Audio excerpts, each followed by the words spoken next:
is John Nelson. I'm a staff researcher at the University of Rhode Island, and I work on the CHAMP portion of the 3CRS project. So CHAMP stands for Coastal Hazards Analysis Modeling and Prediction System, and it allows us to document assets or infrastructure like wastewater treatment facilities, locations and points of interest that are vulnerable to coastal flooding. CHAMP then runs simulations or imitations of past extreme storms to reveal whether and which of these assets would be affected in a similar storm today.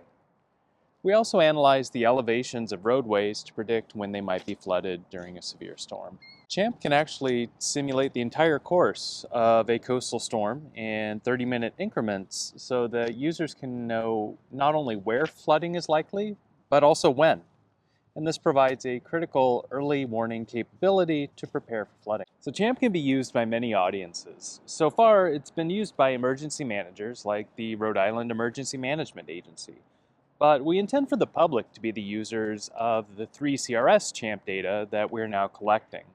Private businesses, town planners, and others have also expressed interest in using the platform. CHAMP's highly detailed storm models can predict storm surge flooding at levels in higher resolution, both spatially and in time, than most other forecasts. This means that we can confidently state the water levels likely to occur at any given point for 30-minute increments of a storm. This enables users to prioritize their preparations and understand how to build, develop, and adapt with resilience in mind. So, to collect this data on flooding consequences, we go out and talk to local experts on site to identify points of interest, measure their elevation from the ground level, and ask them what the consequences will be if they flood. As I mentioned earlier, there are many different user groups that may find CHAMP to be beneficial in their storm preparations.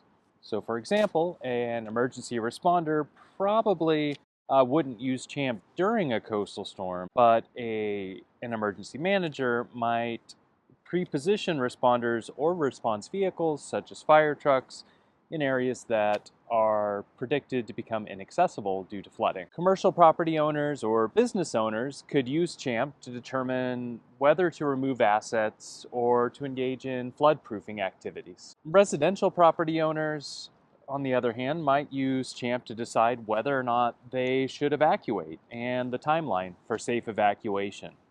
They might also use it to make decisions about home elevation or flood-proofing for long-term resilience. People who are responsible for managing public lands like Collier Point Park here, they can use CHAMP to guide the development of spaces just like this one to accommodate flooding and to use CHAMP as a justification for relocating assets away from predicted flooding. What makes CHAMP better than other tools you might use?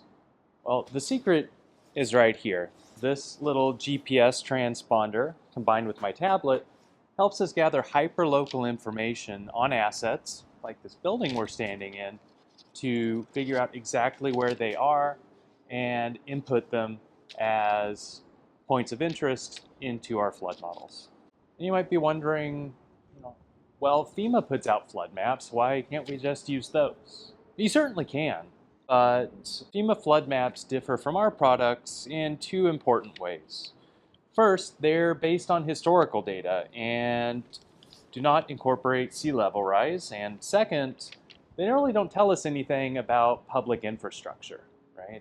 There's nobody from FEMA going out and documenting those assets. However, CHAMP's 3CRS dashboard includes storm simulations that both take future sea level rise into account and shows specific assets at risk of flooding along with the consequences. If you take one thing away from this video today, I'd like it to be that CHAMP predicts specific flood impacts that enable users to plan and adapt in advance so that they can mitigate the impacts of future flood events in a specific and systematic manner.